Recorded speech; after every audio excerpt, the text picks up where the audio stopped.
found guilty by this court on premeditated murder and rape of a child under 16 years of age. The penalty provisions to these offenses are contained in the Criminal Law Amendment Act 105 of 1997, that is the minimum sentences. Section 51(1) of the minimum sentences states that, open quotes, notwithstanding any other law, but subject to subsection 3 and 6, a regional court or a high court shall sentence a person who has been convicted of an offense referred to in Part 1 of Schedule 2 to imprisonment for life. In addition thereto, in order to determine an appropriate sentence, this court has to take into account the zinriad, that is the crimes committed, the personal circumstances of the accused, and the interests of society. When the accused committed these offenses, he was 40 years old and is currently 41 years old.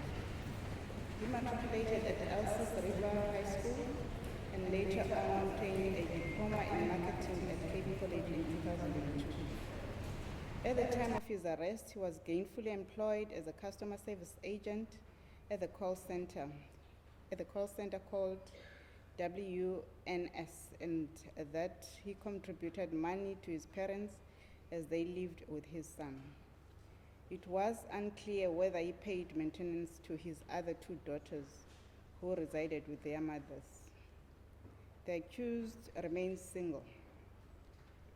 The two pre-sentencing reports were presented to this court in mitigation and aggravation of sentence. The accused admits his actions leading to the death of the deceased. He, however, denies that he had intention to murder the deceased. His explanation was that after administering the poison to the deceased, his actions were reactive and wrought with panic. If indeed that was so, why in his panic moment did he not call for assistance? The accused is a person who was brought up in a good and orderly environment. His father is a priest. He himself was a youth leader at the Old Apostolic Church. He is the person who is supposed to be exemplary, as high moral values were instilled in him by his parents at an early age. The report stated that he never felt vulnerable in his own community, despite having no adults' supervision at times growing up as a child, due to work commitments of his parents. Nonetheless, given the high rate of crime, he would not leave his own children unattended. It appears that it skipped the accused's mind for a moment that he is the cause of the prevalence of the high crime statistics. It might be so that the accused drank excessively and led an unstable life due to his everyday pattern in his work. At the same time, it was stated that the accused was leading a sober life for about 18 months prior to the commission of these offenses. It therefore begs a question of what motivated the accused to commit these monstrous crimes other than his own selfish motives. The accused sought to extend an apology to the deceased family through an undated letter.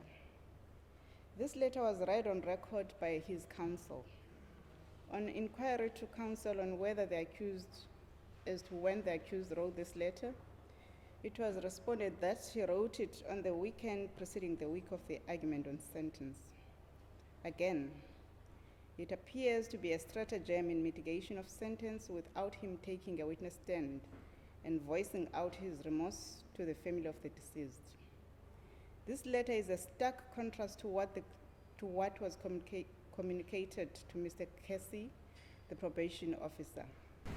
In fact, Mr. Casey testified that remorse was not even part of their discussion. There was no mention of the deceased family or an apology in the probation officer's report. This court could only infer that this letter of apology is nothing other than an afterthought, whose purpose is to do a damage control. The apology took about a year and a half to surface. Even so, the accused did not take this court into his confidence as to why he committed such heinous crimes, as he is visibly aware that the crimes he committed are indeed abhorrent. On the other hand, the deceased family are still suffering from distress as a result of this incident. According to Ms. Tarod, the social worker, the deceased parents remained hesitant to express their grief. They are huddling back inside their shells and do not want to say much. The deceased sibling, Kyla, seems to be blaming herself about the death of the deceased. It appears that Kyla's mannerism towards Mr. Fori, the father of the deceased, is uncontrollable. This court would, however, support the suggestions by the social worker that the support services and group therapy should be pursued to facilitate the healing process of the deceased family. Unfortunately, the family of the deceased has not been given an opportunity to respond to this letter of apology and make their views known to the The purpose of punishment, amongst others, is to deter the offender himself and the would-be to not commit the same or similar offenses. This court had evidence on the murder statistics in the Western Cape, more especially from the cluster in which Elsis River falls under, and which this case emanates from. Brigadier Cele and Warrant Officer testified that the Western Cape is the leader in crime statistics throughout South Africa. In fact, on perusal of the statistics furnished for the past 3 financial years, they revealed that over 40% of all rapes in South Africa are committed against children. In the same period, 2,600 children were murdered. This therefore means that at least 46 children are raped every day, and that 2 children are murdered every day in South Africa. Consequently, the courts have to be consistent and be stricter at the sentences handed down to convicted offenders.